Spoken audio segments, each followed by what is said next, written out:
মেহেরপুর সীমান্ত দিয়ে আরও ৬ জনকে বাংলাদেশে পুশিনের চেষ্টা চালিয়েছে ভারতীয় সীমান্তরক্ষী বাহিনী বিএসএফ। শনিবার ভোরে সীমান্ত এলাকায় তাদের বাংলাদেশে ঠেলে পাঠানোর চেষ্টা চালায়, এ সময় তা ঠেকিয়ে দেয় বিজিবি। এই ঘটনায় সীমান্ত এলাকায় টহল বাড়ানো হয়েছে। যে কোনো অবৈধ অনুপ্রবেশ ঠেকাতে সীমান্ত নিরাপত্তা জোরদার করা হয়েছে। এদিকে নওগাঁর সাপাহার উপজেলার কলমুডাঙ্গা সীমান্ত দিয়ে নারী, পুরুষ ও শিশু সহ ১৭ জনকে পুশিনের চেষ্টা চালায় বিএসএফ। তবে বিজিবির তাৎক্ষণিক তৎপরতায় তারা বাংলাদেশে প্রবেশ করতে পারেনি। এছাড়া চাঁপাইনবাবগঞ্জ, লালমনিরহাট ও পঞ্চগড় সহ অন্যান্য সীমান্তবর্তী জেলাগুলোতেও নিরাপত্তা জোরদার করা হয়েছে। বিএসএফ কে মাইকে অনুরোধ করতেছি যাতে অবৈধভাবে এইভাবে রাতে অন্ধকারে যাতে পুশিং না করে, এবং আমরা নিজেরাই অত্যন্ত সতর্কতার সাথে এবং কি সজাগ থেকে সারা রাত্রি আমরা প্রায় শূন্য লাইনে অবস্থান করে ডিউটি।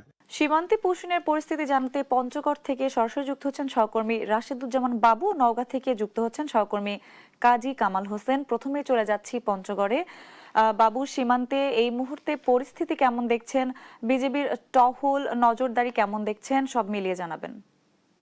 ওয়াইফাই কানেক্টেড করলেও একটা সমস্যা হচ্ছে। আমার পকেটে দুটো একসাথে কানেক্টেড করলে একটা বন্ধ হয়ে যাচ্ছে।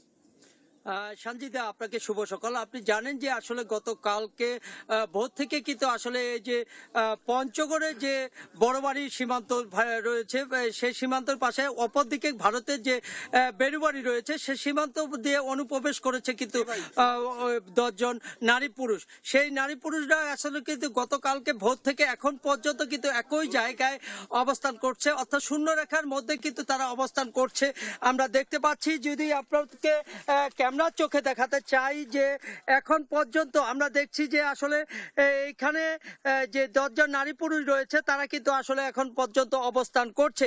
এদিকে আমরা দেখছি যে সকাল থেকে, অর্থাৎ গতকালকে সকাল থেকে বিজিবি এবং বিএসএফ তারা কিন্তু স্ব জায়গা থেকে অবস্থান নিয়েছেন। কোনো পক্ষেই কিন্তু আমরা দেখেছি যে ফেরত নিতে চাচ্ছেন না। বাংলাদেশি যারা যে বিজিবি রয়েছে, বিজিবির যে সিও সিরাজুল 56 বিজিবির সিও নীলফামারী, তিনি যেমনটি আমাকে জানিয়েছেন যে আসলে তারা কোনো কমেই তাদেরকে বাংলাদেশে ফেরত নেবেন না, এবং ভারতীয় পক্ষ থেকে আসলে একাধিকবার এবং বাংলাদেশের পক্ষ থেকে একাধিকবার পতাকা বৈঠকের আবেদন জানানো হয়েছে। গতকালকে 2 দফায় কিন্তু আসলে কমান্ডার পর্যায়ে বৈঠক চলছিল। আমরা যদি দেখাতে চাই যে আসলে এখন পর্যন্ত কিন্তু তারা সেই একই জায়গায়, অর্থাৎ শূন্য রেখার মধ্যে অবস্থান করছে, এরকম একটি অবস্থা বর্তমানে বিরাজ করছে। আমরা যদি সকাল থেকে দেখছি যে আসলে বিজিবি এবং বিএসএফ তারা কিন্তু অবস্থান করছে। পতাকা বৈঠকের জন্য উভয় দেশেই কিন্তু আমন্ত্রণ জানিয়েছে, তবে বাংলাদেশের পক্ষ থেকে এখন পর্যন্ত কিন্তু কোন রকম আশ্বাস পায়নি বিএসএফ, যেই কারণে কিন্তু আসলে পতাকা আমরা দেখছি যে ভারতীয় যে বিএসএফ তারা কিন্তু পতাকা নিয়ে দাঁড়িয়ে রয়েছে।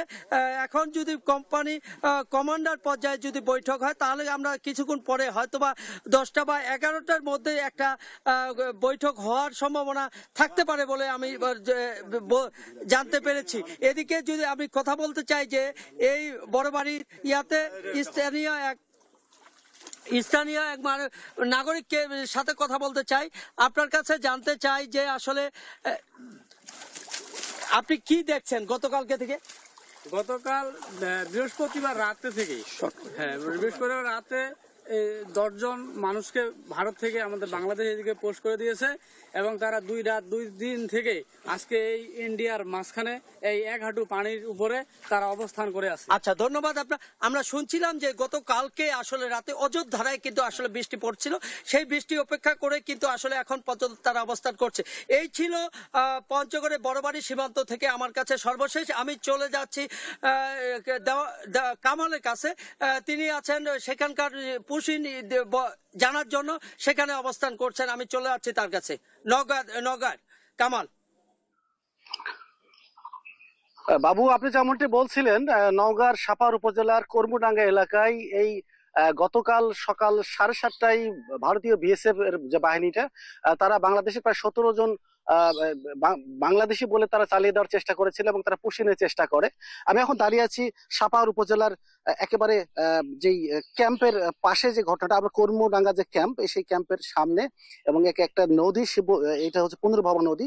এই পুনর্ভবা নদীর ঠিক এই পাশে বাংলাদেশ আর ওই পাশে ভারত, এই সীমান্তবর্তী এলাকায় যে ঘটনাস্থল থেকে একেবারে সামান্য অদূরেই আমি আছি।